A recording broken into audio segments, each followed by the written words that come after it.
Continue with the next topic of this chapter. It is the last topic, that is fluid friction.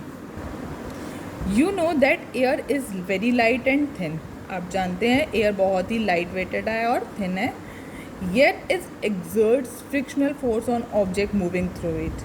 फिर भी ये frictional force exert करती है objects पर जब ये मूव कर रही होती है. तो जब एयर मूव कर रही होती है तब वो क्या करती है, फ्रिक्शनल फोर्स ऑब्जेक्ट पर अप्लाई करती है. Similarly water and other liquids exert force of friction when objects move through them. इस तरह वाटर और दूसरे लिक्विड्स भी होते हैं वो भी फ्रिक्शन को, फोर्स ऑफ फ्रिक्शन को एक्सर्ट करते हैं ऑब्जेक्ट्स के ऊपर जब वो मूव कर रहे होते हैं. In science the common name of gases and liquids is fluids. Science में क्या होता है, गैस और लिक्विड को एक कॉमन नेम दिया जाता है fluids.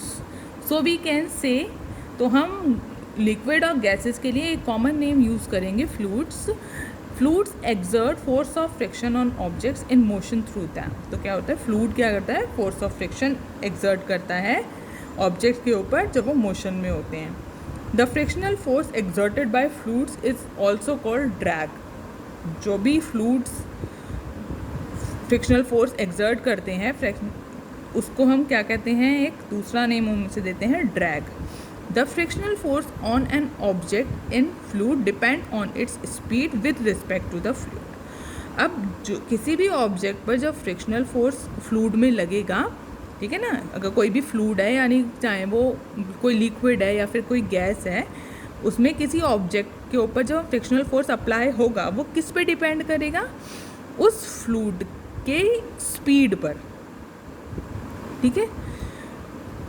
The frictional force also depends on the shape of the object. अब फ्रिक्शनल फोर्स एक तो स्पीड पे डिपेंड कर रहा है और सेकेंड उसके ऑब्जेक्ट के शेप पे डिपेंड कर रहा है. And the nature of the fluid means कोई भी फ्रिक्शनल फोर्स जो फ्लूइड में अप्लाई हो रहा है वो 3 फैक्टर्स पे डिपेंड कर रहा है. एक तो है स्पीड पे, सेकंड है शेप ऑफ द ऑब्जेक्ट पे एंड थर्ड है the nature of the fluid.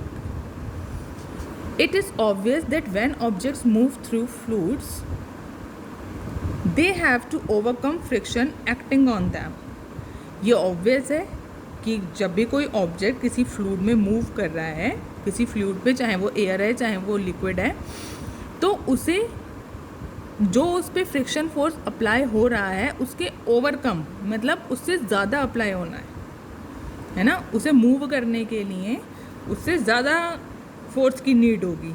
जैसे आपको पता है कि कोई भी अगर किसी ऑब्जेक्ट, ये टेबल है, इस पर ये बुक है ना, इस बुक को मूव करने के लिए इसके फ्रिक्शन से, जितना इसमें फ्रिक्शन अभी प्रेजेंट है, इसके फ्रिक्शन से ज़्यादा फोर्स अप्लाई करना होगा. इसी तरह फ्लूइड्स में भी होता है.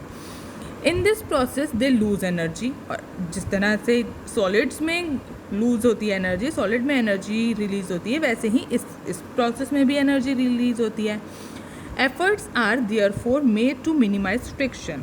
अब इसमें भी क्या करना होता है, फ्रिक्शन को मिनिमाइज करना होता है.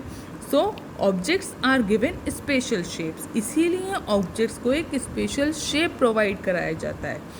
Where do you think scientist get hints for these special shape? From nature of course. Birds and fishes have to move about in fluids all the time. आपने देखा होगा नेचर में, है ना, बर्ड्स और फिशेस मूव कर रही होती हैं फ्लूइड में all the time. Their bodies must have evolved to shapes which would make them lose less energy in overcoming frictions. उनकी बॉडी इस तरह से होती है, उनकी बॉडी इस तरह से बनी होती है कि जिससे उनकी बॉडी को मतलब मूव करने के लिए कम फोर्स का अप्लाई करना पड़े, जिससे उनकी एनर्जी कम लूज़ हो, है ना. You read about these shape in class 6. आपने क्लास 6 में इनकी शेप्स के बारे में पढ़ा होगा. Look carefully at the shape of an aeroplane. देखिए, अब आपको एरोप्लेन का शेप यहाँ पे गिवन है. इसका शेप किसकी तरह बनाया जाता है, बर्ड की तरह बनाया जाता है ना. बर्ड की तरह इसलिए बनाया जाता है जिससे ये एयर के बीच प्रेजेंट फ्रिक्शनल फोर्स को ओवरकम कर सकें. Do you find any similarity in its shape and that of a bird? आपको दोनों के बीच में सिमिलैरिटी दिख ही रही है. In fact all vehicle are design to have shape which reduce fluid friction. In fact सारे व्हीकल को इस तरह से डिज़ाइन किया जाता है, इस तरह से उनकी शेप को बनाया जाता है जिससे फ्लूइड फ्रिक्शन रिड्यूस हो जाए।